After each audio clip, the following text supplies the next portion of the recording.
transformés par la parole. Et bien qu'il soit question de comprendre quels sont les effets positifs, j'ai fait un petit détour dans ma pensée.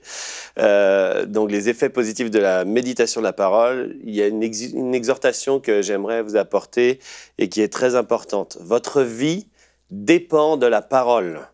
C'est un point vraiment important. Votre vie entière dépend de la parole. Jean 14, 21 nous dit « Celui qui a mes commandements et qui les garde, c'est celui qui m'aime. » Ce sont les paroles de Jésus. Il dit en Jean 14, 23 « Si quelqu'un m'aime, il gardera ma parole. » Alors vous vous dites pourquoi ce sont des effets positifs, mais c'est important de placer les bases parce que si quelqu'un aime Jésus, il aime sa parole.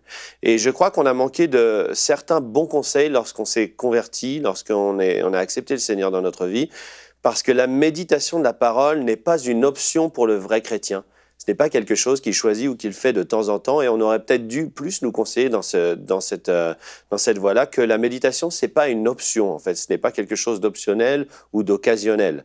La parole de Dieu, c'est quelque chose qui fait la consistance de la vie du chrétien. La parole de Dieu est le fondement de notre foi.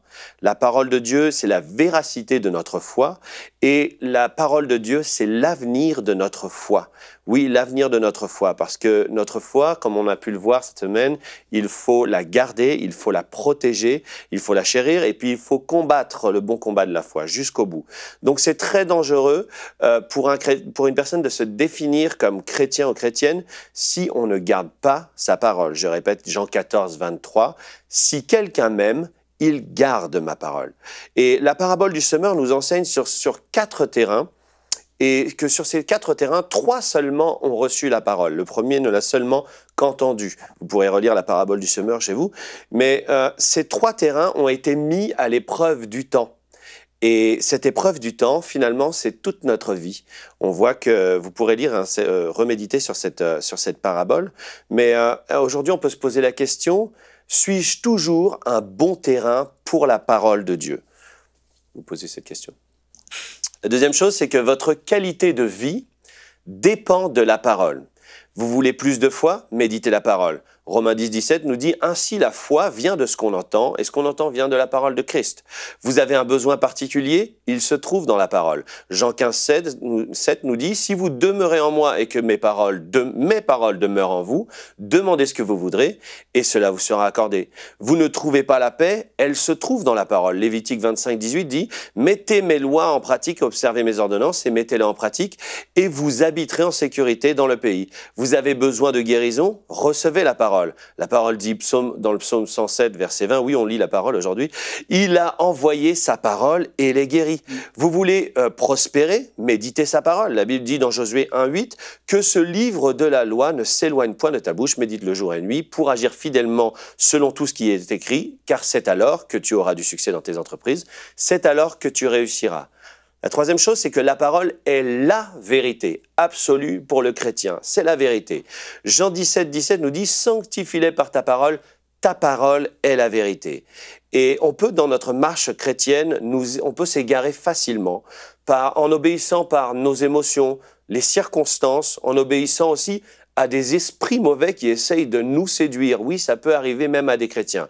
Mais ce qui nous assure de demeurer dans la vérité, c'est la parole, encore une fois, et de prendre les bonnes décisions, c'est encore et toujours la parole. Psaume 119, 105 nous dit « Ta parole est une lampe à mes pieds, une lumière sur mon sentier. » Ou encore, Psaume 119, 9 nous dit « Comment le jeune homme gardera-t-il pur son sentier en se dirigeant d'après ta parole ?»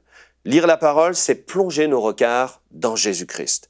Lorsque la parole habite en nous, c'est sa vie que nous accueillons, c'est son caractère que nous acceptons, que nous adoptons et que nous accueillons. Nous sommes transformés à son image. La parole est le miroir qui reflète Jésus-Christ. 2 Corinthiens 3, 18 nous dit « Nous tous qui le visage découvert, c'est un verset que j'aime beaucoup, contemplons comme dans un miroir la gloire du Seigneur. Nous sommes transformés en la même image de gloire en gloire comme par le Seigneur l'Esprit. » Plus la parole habite en nous, plus c'est Christ qui vit en nous. Plus la parole habite en nous, plus c'est sa voix que nous entendons. Plus la parole habite en nous, plus c'est son cœur que nous connaissons, et plus la parole habite en nous, et plus nous pouvons lui ressembler. Enfin, je finis par ce verset que j'ai déjà lu par 2 reprises. Je vais le lire pour une 3e reprise parce que c'est important. celui qui m'aime, celui qui se dit disciple, celui qui se dit chrétien, celui qui se dit être croyant, celui qui se dit être sauvé, celui qui se dit aller au ciel, celui qui aime Jésus-Christ, il gardera sa parole. Alors les bienfaits de la parole de Dieu sont tout aussi simples, c'est la vie éternelle. Retrouvez la suite de ce programme dans l'émission Bonjour chez vous sur ENCI TV.